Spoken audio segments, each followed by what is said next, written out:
Are we ready, people? Yeah. Okay. Button up my clergy vest so I look all professional and stuff. Okay. Let's begin with prayer. In the name of the Father, and of the Son, and of the Holy Spirit. O heavenly King, comfort and Spirit of truth, who art everywhere present, and fillest all things, treasury of good things, and giver of life, come and dwell in us, and cleanse us of all impurity, and save our souls, O good one. All right.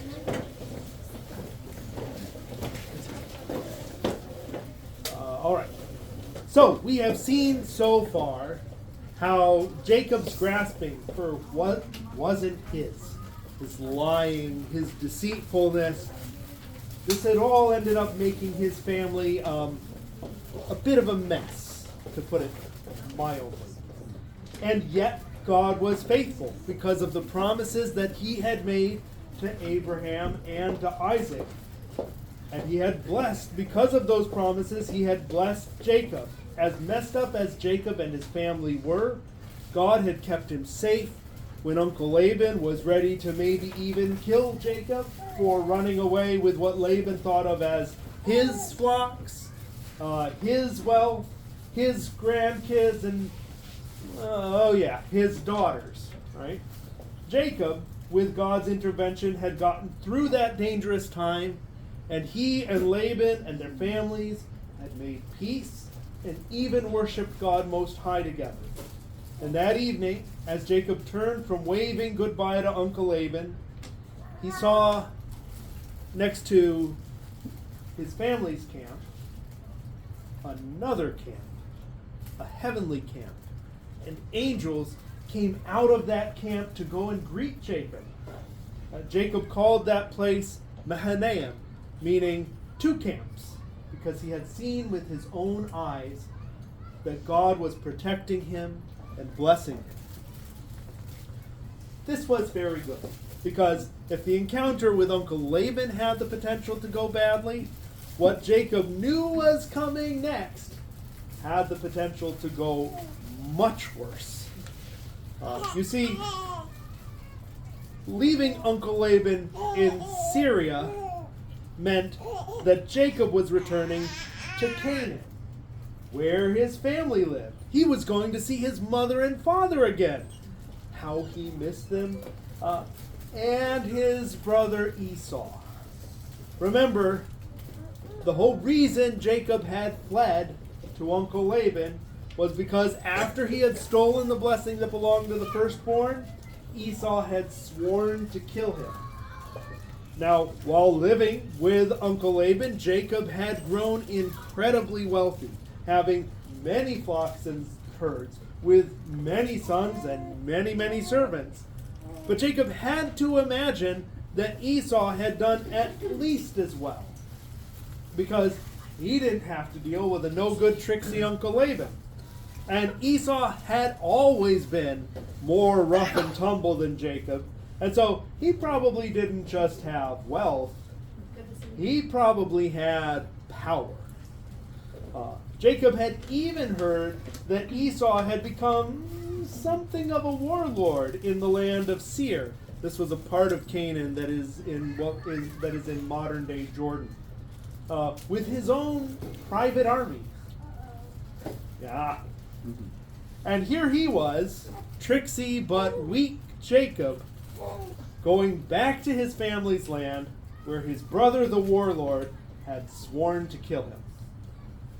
Even having seen how God had protected him thus far, Jacob was afraid. Understandable. So Jacob decided the best way to handle the situation was to get ahead of it. He sent messengers into Seir to find Esau and tell him that he was coming home after living with Uncle Laban, that God had blessed him, and to see if maybe Esau had decided not to kill him After several days, the messengers returned and said, "We did find your brother Esau. We gave him your message, and he's on his way here to meet you with 400 armed men." Oh, that did not sound good at all. 400 men could easily kill Jacob's whole family.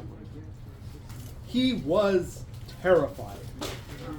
So the first thing he did was to divide his camp into two camps, so that if Esau attacked one, the other camp could have a chance of escaping.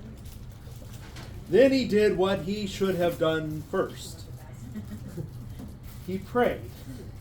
And this prayer was honest, heartfelt, the sort born from deep fear. He said, "O Lord, you told me to return to my homeland, and you said that you would bless me if I did. I am unworthy of all the blessings you have given me. I left home with only the clothes on my back and the staff in my hand, and now I have become 2 camps worth of people. Please, O Lord, deliver me from the hand of my brother. I am afraid that he will attack me and my wives and children. Remember, you said that you would prosper me and make my descendants like the sand of the seashore." And God heard Jacob's prayer. In the morning, knowing that Esau must be getting closer, Jacob selected some of his best goats and sheep and camels and cows and donkeys and sent them off ahead under the care of his servants, each type of animal by itself, and spacing them out. These goats and sheep and camels and cows and donkeys were all supposed to be gifts to Esau. And Jacob hoped that by spreading them out, Esau would accept them as a peace offering and decide not to kill him and his family. And then he sent his wives and children on ahead of him, while he stayed behind so that Esau would meet him last. Even if the gifts didn't mollify Esau, maybe seeing all of Jacob's family would persuade Esau that he really shouldn't kill Jacob. These arrangements took all day. And so as night fell, Jacob found himself alone. He was too worried to sleep. What would happen tomorrow?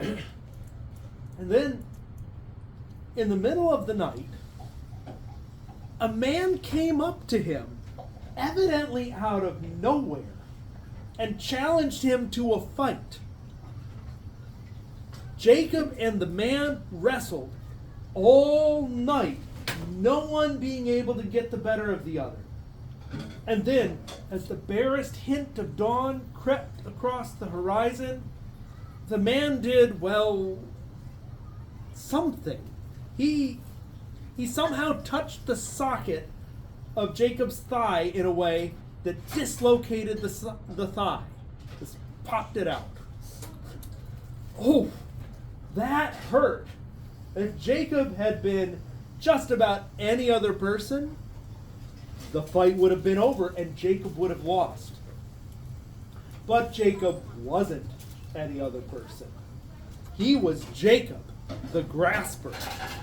And even with his dislocated thigh, he was not going to let go of this mystery man. In fact, Jacob sensed that this man was somehow special. The man said, "Let go of me. The fight is over. Dawn is breaking." "No," Jacob insisted. "I will not let go. I will not let go until you bless me." The man said, "What is your name?" "Jacob." And the man said, "Your name shall no longer be Jacob, but Israel," meaning one who struggles with God, because you have struggled with God and men and have not been defeated. Oh, Lord have mercy. This wasn't just a man. Jacob, now Israel, said, please, tell me your name.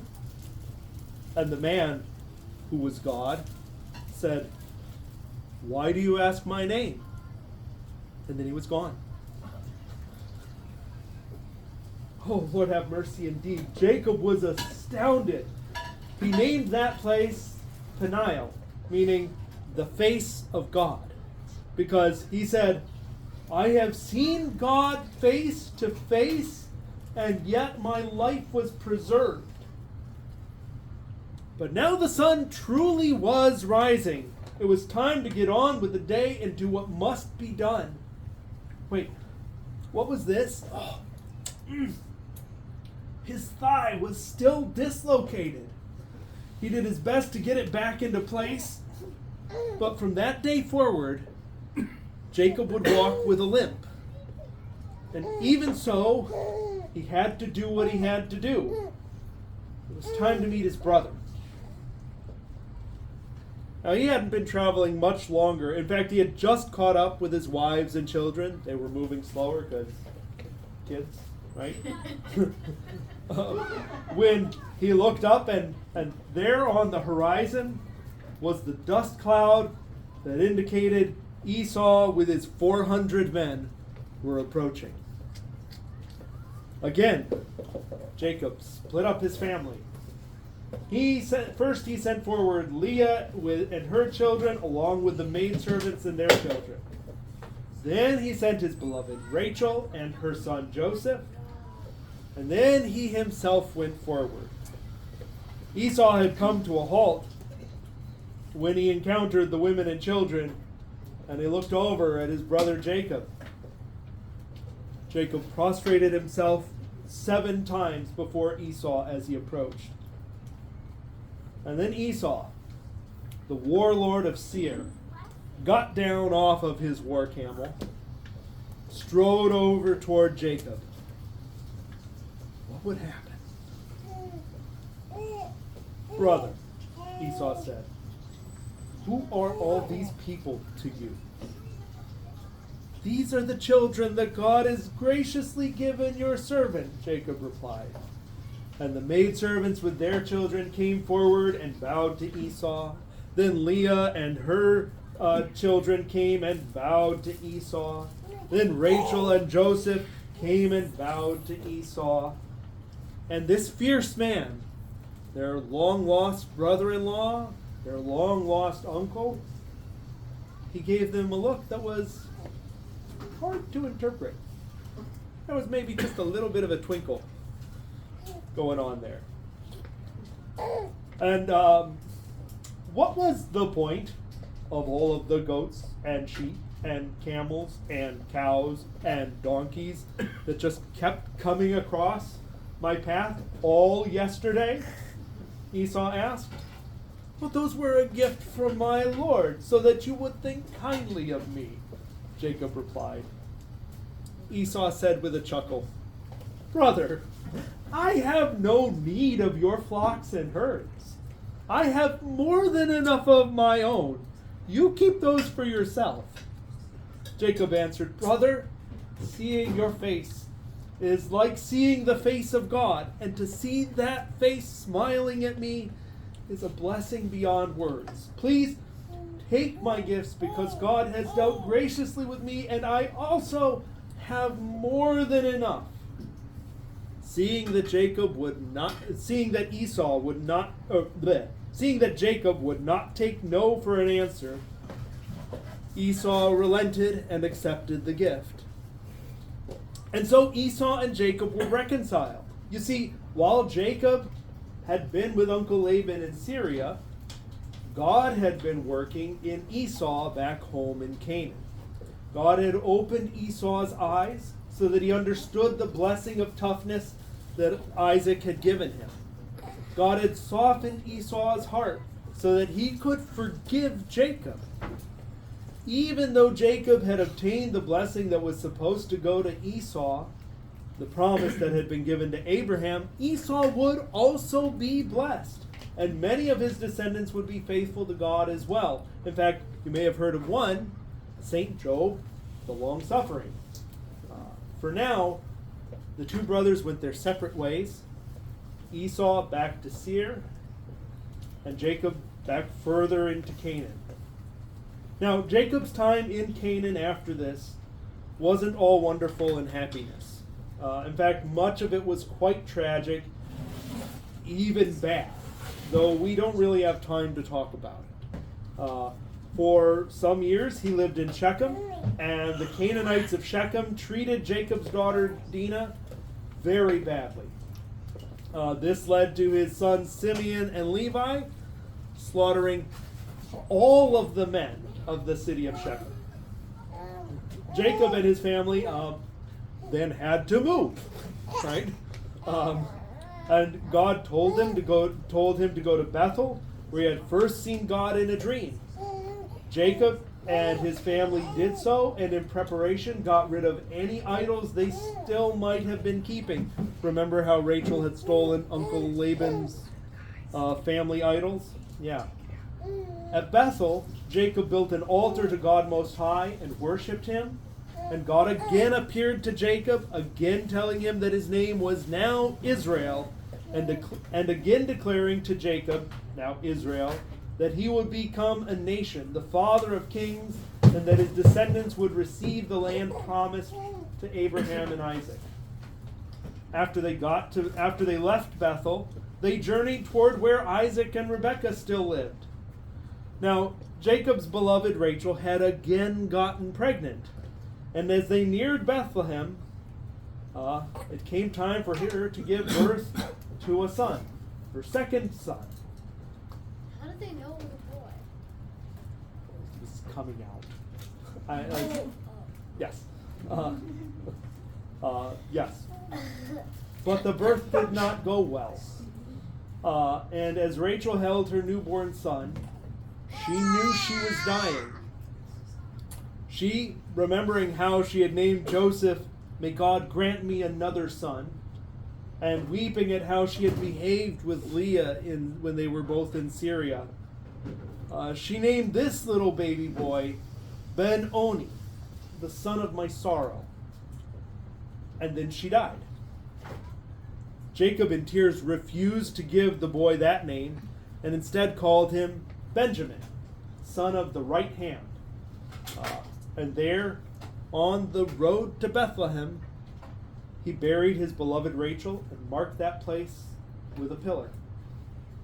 And then finally, Jacob, with his one wife, Leah, his two kind of wives, Bilhah and Zilpah, the maidservants of his wives, his 12 sons now and one daughter, his many servants and flocks and herds, they made it back to the oak of Mamre, where Isaac and Rebekah still lived.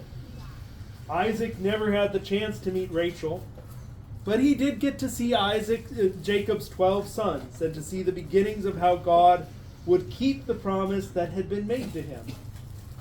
And then, at the age of 180 years, Isaac breathed his last. Esau and Jacob came together to bury him in the cave where Isaac and Ishmael had buried Abraham and Sarah. Thus, Isaac was gathered to his people to rest with his father Abraham until the day of resurrection. And that's the story. Anyway. Questions? Well, I think. Yes. Sorry, you can. No. You go.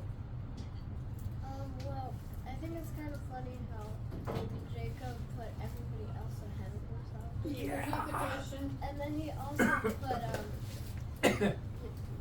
like his, the wife the people he didn't like as much. In Yeah. Front, and then Rachel. Yeah. She's noticing how Jacob put everybody else first. And he also put the family he didn't love as much most forward. Right? Leah and her kids went first. He tried to save Rachel so much, but Right. she died. anyways. Right, actually, and that's going to be important. That's important for the life. That's important for the life of Jacob. She pointed out that he tried to save Rachel so much. That's really important, and that, Hannah, is not going to get resolved until the end of things with Joseph. You need to remember that Jacob really was holding on to Rachel, right? Rachel was one of the people that he was grasping, right? He had wanted Rachel. God had given him Leah, who was the wife he needed, right? The wife who was there, who would be the mother, who would be the ancestor of Christ, right? Through multiple lines. But he wasn't content with that. So was Rachel. No, not actually. Well, Christ is descended from Judah. Oh yeah, right. And Levi, right? The kingly line goes through Judah. But the mother of God, because she's related to Elizabeth, right? She's related to Elizabeth. So she's got in her, so Joachim traditionally was from the tribe of Judah. Anna was from the tribe of Levi. And so within her, she's both of those are sons of Leah. It's interesting that Yeah. the tribe of Judah and the tribe of Levi are the only ones that survived the Benjamin diaspora. does too. Oh. Benjamin, Oh. and that's going to show up later in our story too. Anyways. Yes. Daniel and then James, yeah. Was No. Jacob kind of being selfish? Was he being selfish? Jacob is incredibly selfish. All the way through the story. Jacob is I mean, when he was putting everyone before him. Yeah, so Jacob is certainly being cowardly. Right? He is mostly thinking about himself. Absolutely. This is true. And this is why you don't take stories in the Bible as being all good examples. Many stories in the Bible are bad examples, are like, don't be like that. Or are stories of how people mess things up, do things terribly, and God works in it anyway. Like, the whole story of our salvation is about God getting muddy. God coming in to our dirt, our nastiness, and coming into it. And somehow it doesn't stop being dirty or nasty, but he makes it holy. Right? Yeah. Well, not just, he makes it holy. James, you had a question. So was Jacob wrestling Christ then? Yes. Jacob is wrestling with Christ, is wrestling with Jesus.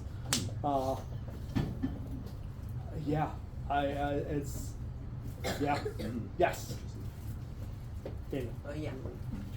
This isn't really relevant. Then we might want to hold on to it. Okay. Okay. Yeah. So, is there? This has always confused me about this story. But so Yes. Jacob, trades with Esau for his birthright, and then he steals his blessing. Uh-huh. And so now that it's 20 years later, Uh-huh. in what sense, or perhaps in no sense, does Jacob sort of realize that birthright and blessing? Right? It sounds like Esau is a chieftain of some sort, and Jacob, I guess, is a wealthy man, right? But what is this? What have those birthright and blessing come to? So in their it's adult lives? more. So in a sense you could make the same case with Isaac and Ishmael, taking away the stealing bit of it, right? Because Ishmael very much becomes a chieftain in his own right? Becomes a major king and has many kings descend from Hagar, right? But the blessing that is being there's there's promises given to Abraham that his descendants will control all the land from the Euphrates to the Nile, which at the end of the conquering of Canaan in Joshua, it explicitly says, thus all the promises that God made to Abraham were fulfilled. And Israel does not control that whole land. Never did. That was not promised to Israel. But descendants of Abraham did control that whole land, including from Ishmael and from Esau, right? So there's blessings that are like that that are given by virtue of being descended from Abraham. But there's this second thread of the blessing of like, there's this second thread of the blessing that you will be, well, that your children will not just be like the sand of the seashore, that they'll be like the stars in the sky, right? Like, there's the blessing of they don't realize this in the time, but that the Messiah is going to come from this specific line. And that has traced through, right? That went from Abraham to Isaac,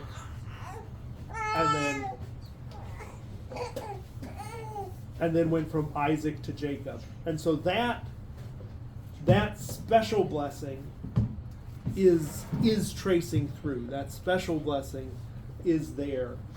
It doesn't fully manifest at the time, right? Like the descendants of Israel, I mean, they're kind of famous for getting stomped on, right? In lots of different situations. And yet still being there, right? Like this has happened all throughout history, right? They're and that is true, so like the longer term blessing is sort of what is caught up in this, I think. And I don't know that Jacob knew that that's what he was stealing when he stole it, right? But God had told Rebekah that the older would serve the younger. And that didn't really happen within the lifetime of Jacob and Esau, but it did happen within in the kingdom of Israel when was ruled by David and Solomon versus the kingdom of Edom, right? Who were descended from Esau afterwards. Like Edom became a vassal state of Israel for at least part of the time, right?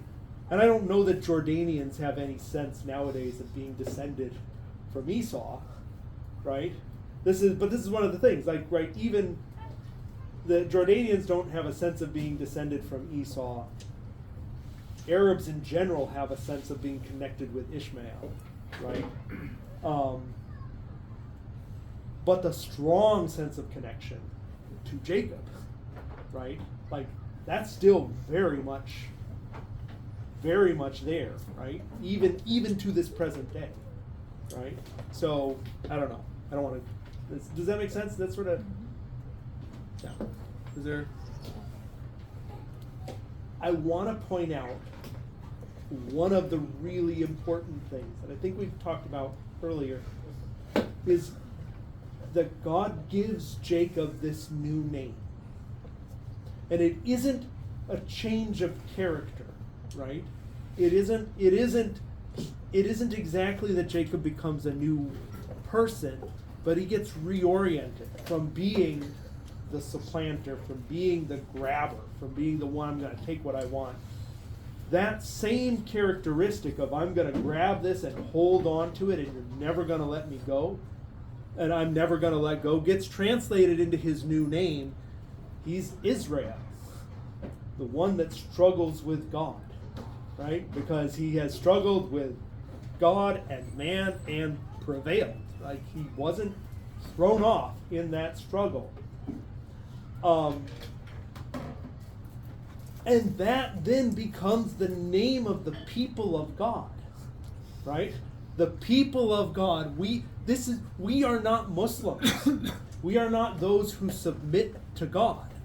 That's not what God has called his people. He called his people Israel, the ones who struggle with him, the ones who wrestle with him, the ones he says no, and we're like, not going to take it. Sorry, right? Right? The ones who, like, he dislocates Jacob's hip, right? And Jacob's like, yeah, I'm still holding on, right? Like, that sort of obnoxious stubbornness is what God has said, those are my people, right? Those ones are mine. And you see this even when Jesus says the kingdom of heaven suffers violence and the violent take it by force. It's like, you're not getting into heaven because you're not getting into paradise because, yes, you did everything right and this is what was coming to you, so it's all good. It's like, no, you're not going to take no for an answer. No, I want to be saved. I want everyone with me to be saved. That's what I'm doing, and I'm not taking no. Right? I'm not taking no for an answer. I think this gives us, like, profound insight into the character of God. Right? That he isn't like, do what I told you and don't complain about it. Like, that's, like, not there. He's like, no, fight with me. Fight with me. Wrestle with me. Show me that this is something you actually want. Right? Which is, again, a difference between Esau and Jacob at the very beginning, right? Jacob could trade for the birthright because Esau was like, who cares, right? Yeah. But Jacob's like, no, I want it. I am going to get it.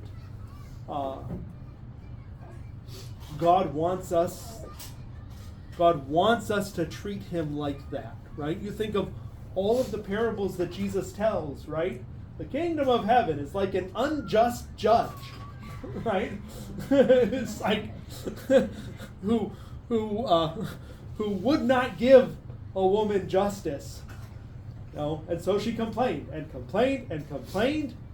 I tell you the truth, he will give her justice. Not because he is a righteous man, but because she complained. Right? It's like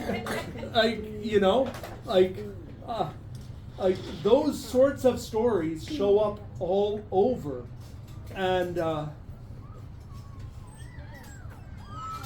there's something in there about what it means to be a Christian. Is to be someone that gets told no and is like not gonna take it. Or like the Syrophoenician woman, right? Right? Who comes like, Master, heal my daughter. And he's like, that's not right. You don't take the children's food and give it to the dogs. Right? It's just outright insulted her. And she's like, yeah, no, but the dogs get the crumbs too. Right? I'm not taking no for an answer. I'm not even asking for the full plate. Just give me a little something. Heal my daughter. This is nothing for you. Right? Anyway, this is... It's kind of like the martyrs, like, people were like, no, you cannot pagans, and they're like, sorry. Yeah, like... I mean, you can't be Christians. You Right. have to be pagans. Yeah. Yeah. So what's your question, Dan? It's not really relevant. Okay. But can I please, for 1 week, borrow the Holy Bible KJ21 because I really feel like reading it. Sure. Every. Well, I don't... But Brendan always wants to play, so I don't have much time to read it. Okay. Do we have the Bible? Is it here? Oh yeah, Brendan, don't you also want to come to my house? But that's going to get in the way of your reading time. Looks like you guys need some space. Yeah. That's fine. You don't... Bring it back. Okay. Bring it back, by all means. Yes, Mario. Where do the Salinas of Protestants, where do they get the whole predestination? Could you repeat the question? Like, where do the Protestants get the predestination? Where do Protestants get the predestination thing? Because if that's what it is story, then how do they come up with predestination? There are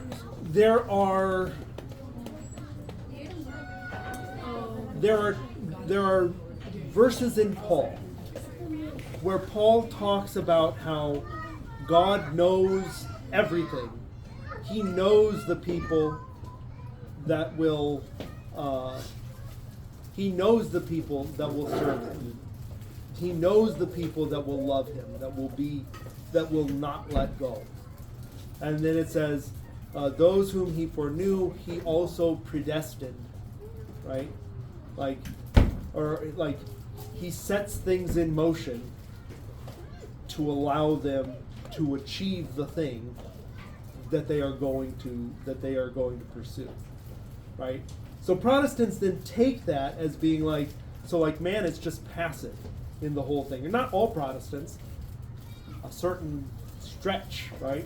That say basically, God has decided who he's going to let into paradise and who he's not going to let into paradise. Which would be, in effect, to say, God has said, yeah, those people, I made them to be kindling for hell, right? And you'll get some Reformed theologians that will even use language like that, right? Oh my God. That's crazy. The heyday of the Puritans. A lot of that sort of talk going on, right? I'm not going to say any modern Reformed person would say that. They might, but I'm not going to put that on them, right? And we would say, no, that's not it. You're misunderstanding how this works with God being outside of time. God knows all things because he has seen all things. He knows everyone. He knows what choices we will freely make because he has seen us freely make them. Right? Because all time is now to him. And so for those then who will freely choose to follow, right? Who will freely choose to become more like Christ, he sets things in motion to enable that to happen. Not that he wouldn't do that for everyone. In fact, in a sense, he has done that for everyone. But everybody still has a free choice, right? So those who struggle with God. Yeah. Like, so if you feel like God is not answering your prayers, keep praying, right?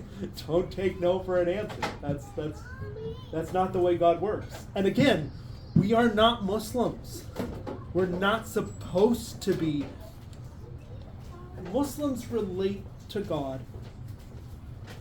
Pious Muslims, who I respect, right, who I have learned from, they relate to God like servants relate to a master.